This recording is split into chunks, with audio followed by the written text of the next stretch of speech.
সংসার করতে গেলে সুখ দুঃখ বা সকলের সঙ্গে সকলের অ্যাডজাস্টমেন্ট এটা হয় না, এটা ঠিক কথা।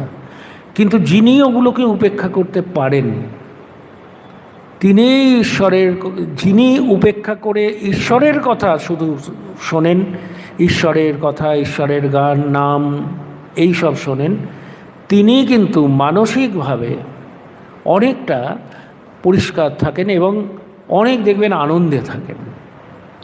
ঈশ্বরের কথার মাহাত্ম্য, গানের মাহাত্ম্য, নামের মাহাত্ম্য হচ্ছে এইটা। কিন্তু মাহাত্ম্য তো তখন সফল হবে যখন আমার আধারটাকে আমি তৈরি করব, যখন আমার আধারটা সেই সমস্ত কিছু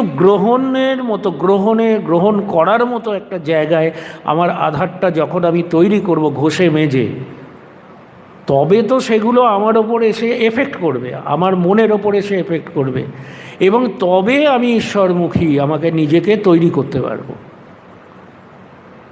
সুতরাং এই যে অবাঞ্ছিত কথা সারা জগৎ জুড়ে রয়েছে, কত রকমের কথা, যে কথার কোনো মূল্য নেই, সেই কথার মধ্যেই আমরা বিভোর হয়ে থাকি।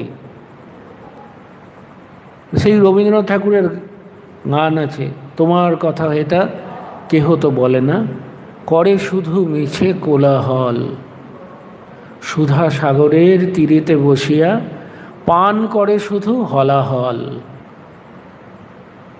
সুধা সাগরের তীরে আমরা বসে আছি, আমাদের বন্ডিং তৈরি করে দেওয়ার জন্য সবাই মহারাজরা রয়েছেন, সবাই রয়েছেন, তারা এত কথা বলছেন, এত নাম করছেন, এত বই আমাদের চারিদিকে, এত কিছু রয়েছে।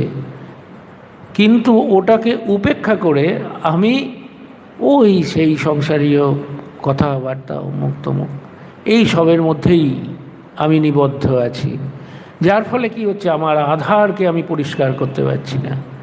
ঈশ্বর যে সেখানে এসে অধিষ্ঠান করবেন, সেই অধিষ্ঠানের জায়গাটাকে আমি সাফাই করতে পারছি না, আমি পরিষ্কার করতে পারছি না, ক্লিন করতে পারছি না। সেই ক্লিন করার জন্য আমাকে কি করতে হবে না, আমাকে করতে হবে ঈশ্বরীয় কথা, ঈশ্বরীয় নাম গান, ঈশ্বরীয় গান, এইগুলোকে শোনা।